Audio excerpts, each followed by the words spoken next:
Students, welcome to my YouTube channel. मैं Sheetal Shahu present हुई एक बार फिर से आप लोगों के सामने बिल्कुल एक नई वीडियो के साथ।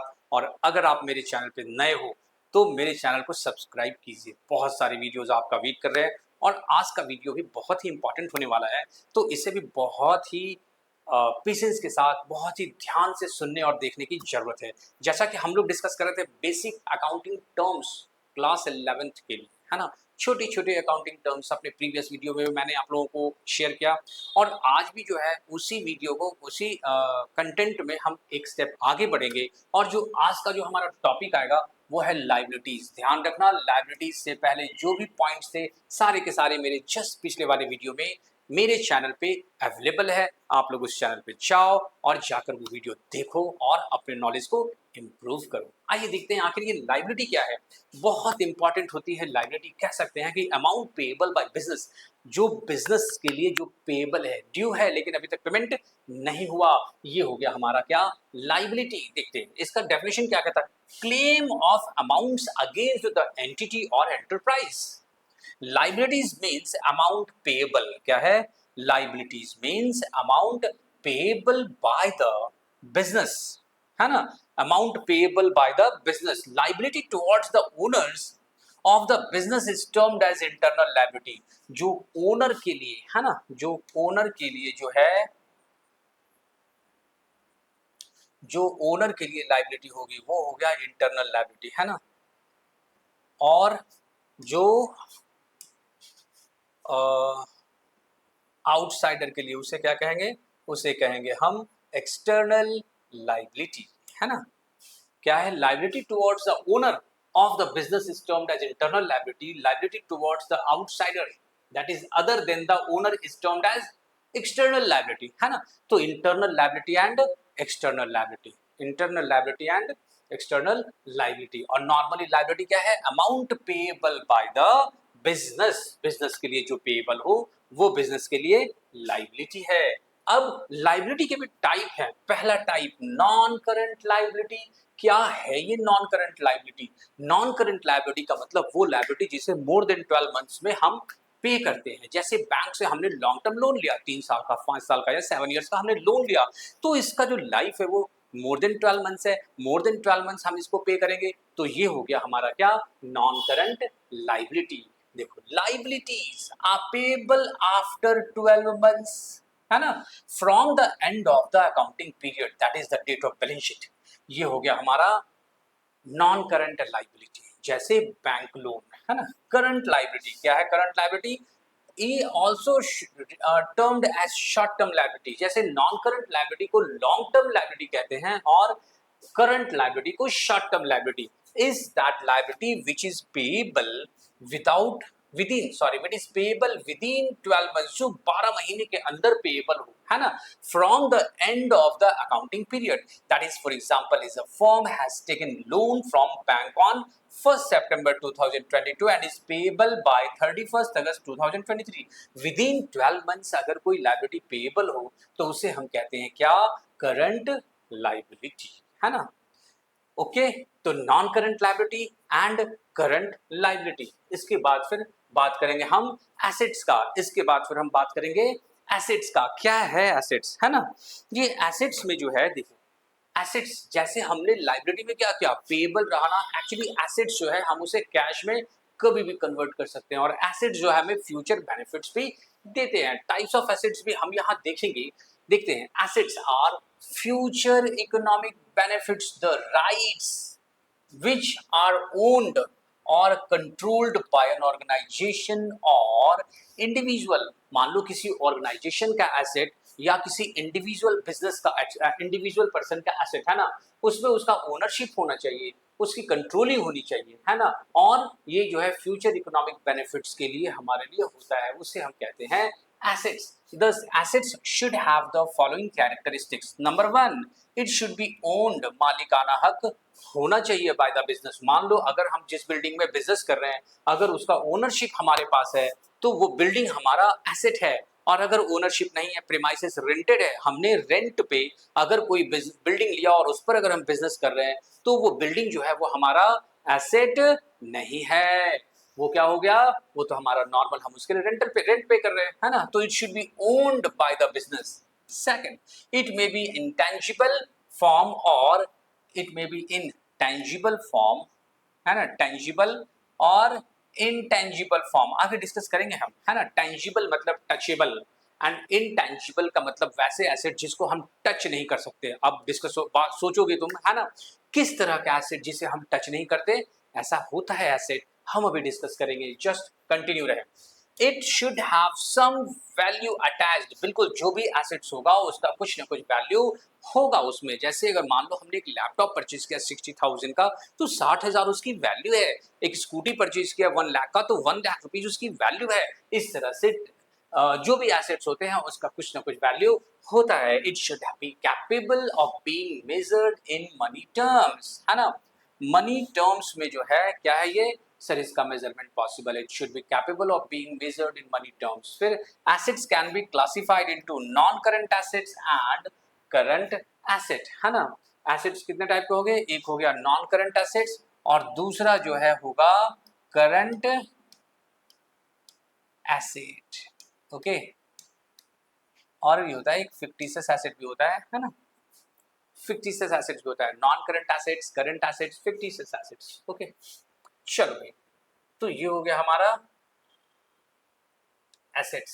एसेट्स के बाद बात करेंगे हम नॉन करंट एसेट्स का। नॉन करंट एसेट्स है क्या, देखो अगर बात करें हम नॉन करंट एसेट का, तो नॉन करंट एसेट जो है इसे हम लॉन्ग टर्म एसेट कह सकते हैं। इसे हम वैसे एसेट कहेंगे जिसका estimated life more than 12 months है। और जो नॉन करंट एसेट है ये helps to generate revenue. Non current asset कभी भी हम रीसेल पर्पस के लिए नहीं परचेज करते, इसलिए हमने नहीं परचेज किया कि परचेज किया और सेल कर दिए, परचेज किया और सेल कर दिया, ऐसा नहीं होगा, है ना। तो नॉन करंट एसेट जो है वो इसका more than 12 month estimated life होगा, नॉट फॉर रीसेल। देखो non current assets are those assets which are held by an entity और enterprise not with the purpose to resell but are held करने के लगता either as investment or to facilitate business operations, है ना। Non current asset हम resale purpose के लिए बिल्कुल नहीं परचेज करते, हम इसे होल्ड करके रखते हैं और या तो हम इस पे इन्वेस्टमेंट करते हैं या फिर ये बिजनेस ऑपरेशन के लिए हमारे पास होता है। नॉन करंट एसेट्स को एक और नाम कहते हैं fixed assets. Fixed assets are those non current assets of an enterprise which are not held for resale. ये भी वही बात हो गई, रीसेल पर्पस के लिए हमारा फिक्स्ड एसेट होता ही नहीं, but with the purpose to increase its earning capacity. ये जो फिक्स्ड एसेट्स है, ये जो नॉन करंट एसेट्स है, ये हमारी अर्निंग कैपेसिटी को राइज कर देता है, ये हमारी अर्निंग कैपेसिटी को राइज कर देता है। Fixed assets are further classified into, मतलब फिक्स्ड एसेट्स भी फर्दर क्लासिफाइड है। किस तरह का क्लासिफिकेशन होगा, ये दिख गया हमें, tangible assets and intangible assets. बात करते हैं पहले हम टेंजिबल एसेट्स की। Tangible assets are those assets which have physical existence. अभी कहा था टेंजिबल एसेट्स का फिजिकल एग्जिस्टेंस होगा, they can be seen and touched. हम टच कर सकते हैं, हम सीन कर सकते हैं। जैसे मान लो ये हमारा क्या है, ये हमारा स्मार्ट बोर्ड है, स्मार्ट बोर्ड दिख रहा है, यस सर। इसको टच कर सकते हैं, यस सर, हमने इसको टच किया, ये दिख रहा है, इसका फिजिकल एग्जिस्टेंस है, मतलब ये इंटेंजिबल एसेट, ओके। देखो examples of intangible assets are land, building, machinery, computer, furniture, vehicle etcetera. ऐसे बहुत सारे, वो सारे एसेट जो टचेबल हो, जिसको हम टच कर सके, जो देख सके, जिसे हम उसका कुछ फिजिकल एक्सिस्टेंस हो, है ना। ये सब क्या है, टेंजिबल एसेट्स है ना। इनटेंजिबल एसेट की बारी। Intangible assets are those assets which do not have physical existence. Example क्या होगा, examples of intangible assets are patent, goodwill, trademark, computer software, ETC. ये सब क्या है, इंटेंजिबल एसेट। चलो मैं आप लोगों को ट्रेडमार्क्स बताता हूँ, है ना। जैसे मान लो ये है नाइकी का ट्रेडमार्क। अब अगर आपने अगर एक बैग की या एक बैग की फैक्ट्री खोली, है ना, तो उसमें ये ट्रेडमार्क आप नहीं लगा सकते। क्यों, क्योंकि ये नाइकी का ट्रेडमार्क है ना। आप पेप्सी, सपोज आप वाटर बॉटल भर रहे हो, पानी का बॉटल बेच रहे हो, है ना, मिनरल वाटर का, और आपने अगर ये लगा दिया तो गड़बड़ हो जाएगा, ये पेप्सी का ट्रेडमार्क है ना। हम इसे ऐसे नहीं लगा सकते बिना पेप्सिको के परमिशन के। ओके, तो इस तरह से ये ट्रेडमार्क जो है हमारा क्या है, इनटेंजिबल एसेट है जिसे हम देख तो नहीं सकते लेकिन उसके हेल्प टू जनरेट रेवेन्यू। वो इंटेंजिबल एसेट है। Goodwill, goodwill means good name, है ना। किसी भी शॉप पर मान लो जूते खरीदने हो, जूते खरीदोगे रीबॉक के, क्यों सर, उसकी गुडविल अच्छी है ना, चीज अच्छी बेचती है, गुडविल अच्छी है। तो गुडविल ये भी क्या है, इंटेंजिबल एसेट। ओके, और ये भी जो है गुडविल भी जो है हेल्प टू जनरेट रेवेन्यू। इस तरह से tangible assets and intangible assets को हम लोगों ने डिस्कस करा। अब डिस्कस करेंगे आगे करंट एसेट। सर ये करंट एसेट क्या है? नॉर्मली करंट एसेट को कहते हैं शॉर्ट टर्म एसेट, है ना। Current assets are those assets which are held by an entity or enterprise with the purpose of converting them into cash within a short period. Short period में हम current assets को decrease कर सकते हैं, या फिर कह सकते हैं करंट असेट्स का estimated life less than 12 month. समझने के लिए हम लिख सकते हैं 12 महीने से कम समय के अंदर हम जो करंट असेट है उसे एनकैश कर लेंगे, है ना। ये हो गया करंट असेट। और फिक्टिशियस एसेट, एक्चुअली ये हाइपोथेटिकल एसेट है, ना तो इसमें कोई टेंजिबल एसेट्स होता है ना ही इनटेंजिबल एसेट्स होता है बस, लेकिन ये होता है। और ये एक ऐसा एक्सपेंसेस होता है जिससे हम फ्यूचर में इससे बेनिफिट कमाते हैं, है ना। Fictitious assets are those assets which are neither, ना तो ये टेंजिबल एसेट है, neither tangible asset nor intangible assets. An example of fictitious assets is deferred revenue expenditure such as advertisement expenditure. ठीक है, तो इस तरह से फिक्टिशियस एसेट हो गया जो एक इमेजिनेशन में एसेट होता है, और फिक्टिशियस एसेट का एग्जांपल है deferred revenue expenditure. Future fictitious assets के हेल्प से हम फ्यूचर में रेवेन्यू जनरेट कर सकते हैं।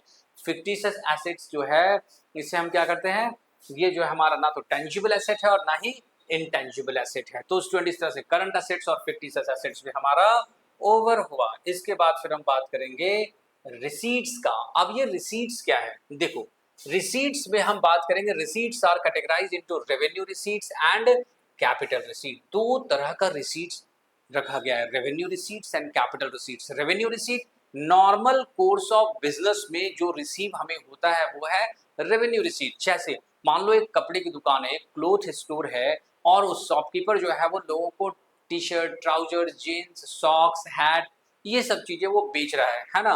तो क्या हुआ, जो भी वो सेल करके जो पैसे रिसीव करेगा उस क्लोथ स्टोर के ओनर के लिए वो रेवेन्यू रिसीट है। जैसे मेरी एकेडमी है, अब जो बच्चे मुझे फीस देते हैं मेरे लिए रेवेन्यू रिसीट है। लेकिन मान लो मेरा पुराना लैपटॉप खराब हो गया, या मेरा पुराना लैपटॉप मुझे लग रहा है कि शायद वो आउटडेटेड हो गया, अगर मैं उसे बेचूं तो सर वो रेवेन्यू रिसीट नहीं है, क्योंकि लैपटॉप बेचना मेरा काम ही नहीं है, मेरा काम तो पढ़ाना है। तो जो फीस आई वो मेरे लिए रेवेन्यू रिसीट। मतलब नॉर्मल कोर्स ऑफ बिजनेस में, नॉर्मल बिजनेस एक्टिविटी से जो भी अमाउंट रिसीव हो रहा उसे हम कहेंगे रेवेन्यू रिसीट, उसे हम रिसीट कहेंगे, है ना। तो it is the amount received in the normal course of business. जो रेवेन्यू रिसीट है, ध्यान देना, रेवेन्यू रिसीट्स जो है, रेवेन्यू रिसीट्स मैं यहां लिख दे रहा हूं, revenue receipts, revenue receipts is the amount which in the normal course of business or from use of business resources, है ना। For example, amount received और receivable against sale of goods। sale of goods का मतलब normal course of business का goods बेचकर जो amount receive किया वो हो गया revenue रिसीट। आगे भी लिखा हुआ है, और rendering services in revenue receipts. अगर कोई सर्विस प्रोवाइडर है, मान लो एक डॉक्टर है, मिस्टर एक्स डॉक्टर है, एमबीबीएस डॉक्टर है, उसकी 1000 रुपीज फीस है, और जितने भी उसके पास फीस आ रही है वो सारा का सारा उस डॉक्टर के लिए, मिस्टर एक्स के लिए रेवेन्यू रिसीट है। मिस्टर वाई लॉयर है, जो भी उसकी फीस आ रही है मिस्टर वाई के लिए रेवेन्यू रिसीट है। कपड़े की दुकान, राशन की दुकान, मान लो किराने जो किराने की जो शॉप होती है, वो जो भी दाल चावल हल्दी तेल बेचकर जो पैसे रिसीव करता है उसके लिए रेवेन्यू रिसीट है ना। तो इस तरह से ये रेवेन्यू रिसीट क्लियर हो गया। बात करेंगे हम कैपिटल रिसीट का। Capital receipts are the receipts which are not revenue receipts. Those receipts which are not revenue receipts is known as capital receipt. For example, capital contribution by owners. Capital जो contribute करता है owner वो business के लिए जो है वो capital receipt है। आगे, है ना, owner receipt from sale of fix asset. अगर किसी फिक्स एसेट को बेचकर, है ना, मान लो मेरा लैपटॉप है 1 लाख रुपीज का, मैं उसे 5 साल यूज किया, 5 साल बाद उसकी मार्केट वैल्यू नहीं, मैं जो मेरी बुक वैल्यू है वो 40,000 है, मैं बेचने निकला, मुझे 45,000 मिला, तो ये 45,000 क्या है? कैपिटल रिसीट है ना? वही कह रहा है receipt from sale of fixed asset, मैंने लैपटॉप बेचा और मुझे जितने भी पैसे मिले वो क्या हो गया? Receipt from sale of fixed assets, है ना? सच एज मशीनरी बेचा, बिल्डिंग बेचा, फर्नीचर, इन्वेस्टमेंट, लोन एटसेट्रा, है ना? ये सब बेचकर जो भी अमाउंट रिसीव होता है उसे हम कहते हैं कैपिटल रिसीट। ध्यान रखना, कैपिटल रिसीट फ्रीक्वेंटली नहीं होता, लेकिन जो रेवेन्यू रिसीट है वो फ्रीक्वेंटली होता है। तो इस तरह से receipts, revenue receipts and capital receipts को हम लोगों ने डिस्कस करा, है ना? हम लोगों ने इसको डिस्कस करा। अब जो आगे हम लोग डिस्कस करेंगे, है ना, वो है हमारा एक्सपेंडिचर। आइए देखते हैं एक्सपेंडिचर। अब ये एक्सपेंडिचर क्या है? एक्सपेंडिचर में भी कैपिटल एक्सपेंडिचर, रेवेन्यू एक्सपेंडिचर और डेफर्ड रेवेन्यू एक्सपेंडिचर। सर ये तो 3 टाइप हो गए, अभी अभी हमने रिसीट्स के बारे में पढ़ा, revenue receipts and capital receipts. अब डिस्कस करेंगे revenue expenditure, capital expenditure and deferred revenue expenditure. सबसे पहले बात करते हैं एक्सपेंडिचर का। आखिर ये एक्सपेंडिचर है क्या, है ना? आखिर ये एक्सपेंडिचर क्या है? देखो, एक्सपेंडिचर में expenditure is the amount spent और liability incurred for purchasing assets, goods और टेकिंग सर्विसेज। किसी भी तरह का हम एक्सपेंस करेंगे वो क्या हो गया हमारा? एक्सपेंडिचर। सबसे पहले बात करेंगे कैपिटल एक्सपेंडिचर का। It is an expenditure incurred to purchase fixed assets और improving the existing fixed assets which will increase the earning capacity of the business, that is will give benefit of enduring nature। कहने का मतलब है capital expenditure क्या है? उस तरह के फिक्स्ड एसेट्स को हम परचेज कर रहे हैं जो हमारे सोर्स ऑफ रेवेन्यू को इंक्रीज कर दे, या फिर वैसे गुड्स जो हमारे पास वैसे फिक्स्ड एसेट जो ऑलरेडी है और हम उसे क्या कर रहे हैं? उसकी एफिशिएंसी को इंप्रूव कर रहे हैं। तो उसकी एफिशिएंसी को इंप्रूव करने में जो एक्सपेंसेस हमारा लगेगा वो होगा कैपिटल एक्सपेंडिचर। इसका एग्जांपल भी है, machinery is purchase for ₹5 lakh to manufacture goods. ₹5 lakh is capital expenditure. हमने जो मशीन को परचेज किया 5 लाख रुपए का, दरअसल ये 5 लाख रुपीस क्या है? कैपिटल एक्सपेंडिचर है। रेवेन्यू एक्सपेंडिचर ये बिल्कुल नहीं है। तो इस तरह से एक्सपेंडिचर और उसके बाद फिर कैपिटल एक्सपेंडिचर के डेफिनेशन और एग्जांपल को हम लोगों ने पढ़ा। अब देखते हैं आगे रेवेन्यू एक्सपेंडिचर। सर अब ये रेवेन्यू एक्सपेंडिचर क्या है? Revenue expenditure is the expenditure incurred. Revenue expenditure is the expenditure incurred, the benefit of which consumed or exhausted within the accounting period, है ना? रेवेन्यू एक्सपेंडिचर क्या है? सर ये regular basis पे होता है, ये कंज्यूम्ड हो जाता है या फिर एग्जॉस्ट हो जाता है। जैसे हर महीने हम अपने ऑफिस का इलेक्ट्रिसिटी बिल पे करते हैं। अब ये इलेक्ट्रिसिटी बिल हमने मई अप्रैल का पे किया, फिनिश। मई में फिर पे करना होगा, जून में फिर पे करना होगा, जुलाई में फिर पे करना होगा। तो इस तरह से जो हमारा एक्सपेंडिचर जो है ना, जिसे हम फ्रीक्वेंटली देते रहते हैं, जो हर बार पेमेंट के बाद वो एक छोटे से समय के बाद वो एग्जॉस्ट हो जाता है, वो कंज्यूम्ड हो जाता है, उसे कहते हैं रेवेन्यू एक्सपेंडिचर। जैसे हमने अपने स्टाफ से सर्विसेज ली और उसे दिया सैलरी। हमने क्या किया? इलेक्ट्रिसिटी कंपनी से इलेक्ट्रिसिटी कंज्यूम किया और उसे दिया इलेक्ट्रिसिटी बिल, ठीक है? तो इस तरह से क्या हो गया? इस तरह से रेवेन्यू एक्सपेंडिचर जो है वो बेनिफिट दिलवाता है, लेकिन ये कंज्यूम्ड होता है और एग्जॉस्ट होता है with in the accounting period. For example, goods costing ₹10,000 are sold. Goods costing ₹10,000 are sold. ₹10,000 is revenue expenditure, है ना? हमने क्या किया? गुड्स बेचा है 10,000 में, ठीक है? तो क्या हो गया? ये 10,000 क्या है? ये एक रेवेन्यू एक्सपेंडिचर है। तो इस तरह से हमने कैपिटल एक्सपेंडिचर और रेवेन्यू एक्सपेंडिचर को कवर किया। अब हम लोग पढ़ेंगे डेफर्ड रेवेन्यू एक्सपेंडिचर। ओके, तो स्टूडेंट डेफर्ड रेवेन्यू एक्सपेंडिचर में क्या है? हम इस तरह के एक्सपेंसेस को डेफर कर सकते हैं। वैसे एक्सपेंडिचर जो है तो रेवेन्यू नेचर के, लेकिन इसके बेनिफिट्स हम फ्यूचर में उठा सके, इसके बेनिफिट्स हम फ्यूचर में एंजॉय करेंगे, इसे कहते हैं deferred revenue expenditure. It is a revenue expenditure in nature. देखो मैंने कह दिया ना, रेवेन्यू एक्सपेंडिचर जो है in nature but written off to profit and loss account. लेकिन इसको राइट ऑफ करते हैं हम प्रॉफिट एंड लॉस अकाउंट में more than once accounting period, because it is estimated that benefit of such expenditure will be available in more than one financial year। अभी कहा ना कि हम लंबे समय तक जो है इसके बेनिफिट को हम एंजॉय करेंगे। For example, a large advertising expenditure that will give benefit for more than one accounting period is a deferred revenue expenditure, ठीक है? तो ये हो गया डेफिनेट रेवेन्यू एक्सपेंडिचर, जो है तो रेवेन्यू नेचर का, है तो ये एक्सपेंडिचर, लेकिन ये जो है वो फ्रीक्वेंटली होता रहता है ना। मतलब इसके जो बेनिफिट्स है वो हम more than one accounting year enjoy करेंगे। तो स्टूडेंट्स, आज का जो वीडियो है वो यहीं तक रहेगा, है ना।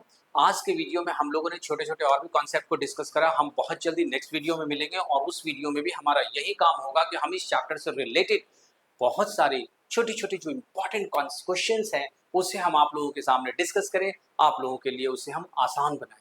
अगर आप मेरे चैनल पर नए हो तो सब्सक्राइब जरूर करें, बिकॉज सब्सक्राइब करोगे तभी लेटेस्ट वीडियोस की नोटिफिकेशन आप तक जाएगी, तभी आप अपने आप को अपडेट रह पाओगे। बने रहो हमारे चैनल में लगातार। मिलते हैं नेक्स्ट वीडियो में, तब तक के लिए goodbye, have a nice time.